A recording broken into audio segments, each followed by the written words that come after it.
ആ ഈ മാസം ചിട്ടി നിനക്കാണ് വീണ് നടക്കണത്. അൽഹംദുലില്ലാ. നിന്റെ കൊറേ നാളത്തെ ആഗ്രഹമല്ലേ ഒരു കാറ് മേടിക്കണമെന്ന്. എന്താണ് എവിടെ നോക്കി വെച്ചിട്ടുണ്ടാ? ഇല്ല, പൈസ കിട്ടിയിട്ട് നോക്കാന്ന് വെച്ചിട്ടാണ്. എന്നാ ഇനി വൈകിക്കണ്ട, നോക്കാൻ തുടങ്ങിക്കോ. ഞാൻ വീട്ടിലേക്ക് കുറച്ച് പണിത്തിരക്കണ്ടേ.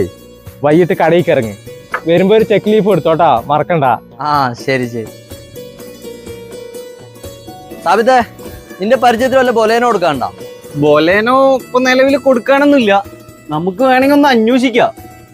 ഇപ്പൊ കുറച്ച് നേരത്തെ എന്റെ കൂട്ടുകാരൻ നല്ല സ്പീഡിൽ കാറും കൊണ്ട് പോകണ്ടായിരുന്നല്ലോ. എന്താ സംഭവം? ആരാണ്? ഷൗക്കത്താ? അല്ലേ, ആ നീല കാറുള്ളവല്ലേ? ഷമീറാ? ആ ഷമീർ, അവൻ തന്നെ.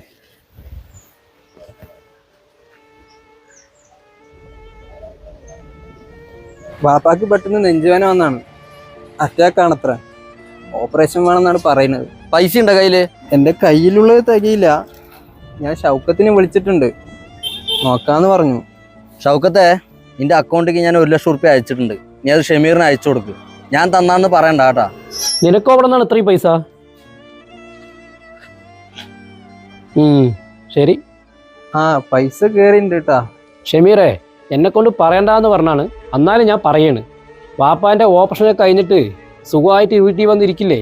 അപ്പോൾ ഒരു കാര്യം പറഞ്ഞു കൊടുക്ക്. നൗഷാദ് എന്ന് പറയുന്ന എൻ്റെ കൂട്ടുകാരന് ഒരു അത്യാവശ്യത്തിന് നിങ്ങൾ കാറ് ചോദിച്ചപ്പോൾ കൊടുക്കാത്തതിൻ്റെ വാശിയിൽ അവൻ പുതിയൊരു കാറ് വാങ്ങാൻ വേണ്ടി സുരുക്കൂട്ടി വെച്ച പൈസയിൽ നിന്നാണ് നിങ്ങൾക്ക് ഓപ്പറേഷൻ ചെയ്യാൻ വേണ്ടി പൈസ തന്നത് എന്ന്. എന്നിട്ട് ഒരു കാര്യം കൂടി പറഞ്ഞു കൊടുക്ക്. പടച്ചോൻ എന്തെങ്കിലും നമുക്ക് തന്നിട്ടുണ്ടെങ്കിൽ അത് നമുക്ക് മാത്രമുള്ളതല്ല, മറ്റുള്ളവർക്കും കൂടി കൊടുക്കാനുള്ളതാണ് എന്ന്.